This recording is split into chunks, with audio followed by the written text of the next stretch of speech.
दाम भी 15 से 17% तक उन्होंने बढ़ाया है। तो इस पे हम चर्चा चाहते थे, इस लोगों को हम बताना चाहते थे, जब इंटरनेशनल मार्केट में प्राइस के दाम कम है, क्रूड ऑयल के प्राइस कम हो रहे हैं, लेकिन यहां पर रोज बढ़ रहे हैं। जब अपनी सरकार थी यूपी की, उस वक्त इंटरनेशनल मार्केट में प्राइस, यही प्राइस जब थे 110, 112, 120 तक भी गया था पर बैरल, तो भी हमने जनता को कम करके उनको राहत दिया था और सब्सिडी दी थी।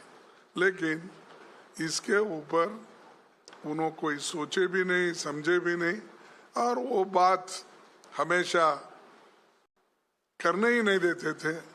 और उनका कहना यह था कि आप बजट पे बात किए, इस पे जरूरी नहीं है, सप्लीमेंट्री बजट पे बात किए, इसलिए इसकी चर्चा करने की आवश्यकता नहीं है। ऐसा यानी इसको टालते गए ताकि उनके कमियां जनता को मालूम न हो, और जो माध्यम से हो या पार्लियामेंट के तौर से ये मालूम नहीं होना, इस वजह से उन्होंने हमेशा इसको रोका। चर्चा के लिए उन्होंने कभी परमिशन नहीं दिया, यहाँ तक कि सरकार इसके लिए बात करने को भी वो तैयार नहीं थी। एक तरफ है। दूसरे तरफ जो किसानों के फर्टिलाइजर के, वो भी दाम बढ़ाए, तो फर्टिलाइजर की दाम बढ़ गई, एलपीजी की दाम बढ़ गई, पेट्रोल डीजल का तो वो बढ़ते ही जा रहा है, औषध का भी बढ़ा। तो ऐसा एक आइटम भी नहीं छोड़ा जिससे गरीबों को आज उसका परिणाम भुगतना पड़ रहा है। तो इसीलिए इस सत्र में इस मुद्दे पे हम बहुत चर्चा करना चाहते थे। बाकी के तो बजट पे हम कोऑपरेट किया, सप्लीमेंट्री बजट पे कोऑपरेट किया, बहुत से जो चीजें वहां पर जो प्रस्तावित गई वो सारे चीजों को हमने सपोर्ट किया। लेकिन जो असल मुद्दे थे, ये कीमतें, इन्फ्लेशन का, तो उस मुद्दे पे चर्चा होने नहीं दिया, अनएम्प्लॉयमेंट पे होने नहीं दिया, और लेबर डिपार्टमेंट का चर्चा हो गया लेकिन रिप्लाई नहीं हुआ। तो ये क्या चाहते हैं? और आज पार्लियामेंट 2 दिन पहले ही बंद कर दिया गया। अरे हालांकि आपने एजेंडा दिया था कि शुक्रवार तक चलाएंगे, हम तो तैयार थे, लेकिन उन्होंने आज ही सुबह वो 11 बजे, 11:15 बजे बंद कर दिया।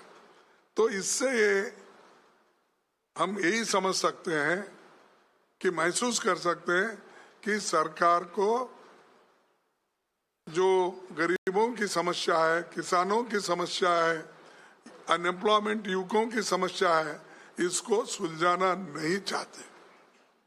तो इसीलिए हम आपके सामने ये चीजें रख रहे हैं। और पहले के सत्र में भी हमने बहुत कुछ बातें बोले, जब राष्ट्रपति के भाषण पे भी हमने अपने मुद्दे जो रखे थे, उस वक्त भी आपके सामने वो बातें रखे हैं। तो ओवरऑल ये गवर्नमेंट चर्चा के लिए तैयार नहीं है। 2 दिन रहते ही इस सदन को उन्होंने आगे डाल दिया। तो मैं इतना ही कहता हूँ। अब हमारे आदिर रंजन चौधरी जी अपने बात रखेंगे। हो गया तो नया बात कुछ नहीं है।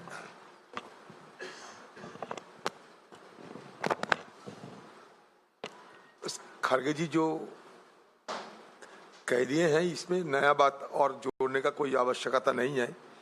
लेकिन एक बात जरूर मैं कहना चाहता हूं कि आप जानते होंगे कि सदन में सदन चलाने के लिए सरकार और विपक्ष में वार्तालाप करते हैं तो कुछ तरीका परंपरागत भावना से सदन में बरकरार रहते हैं।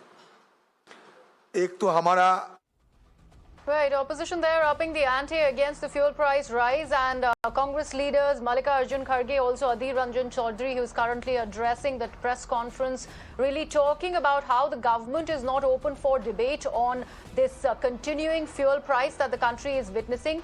Senior Congress leader Mallikarjun Kharge once again mentioned this one aspect, that the global crude oil prices aren't really rising anymore. Then why is it that we are in the country really bearing the brunt of the rising fuel prices every now and then? And he's also said that the government is running away from an explanation, and that's why the parliament was adjourned sine die today.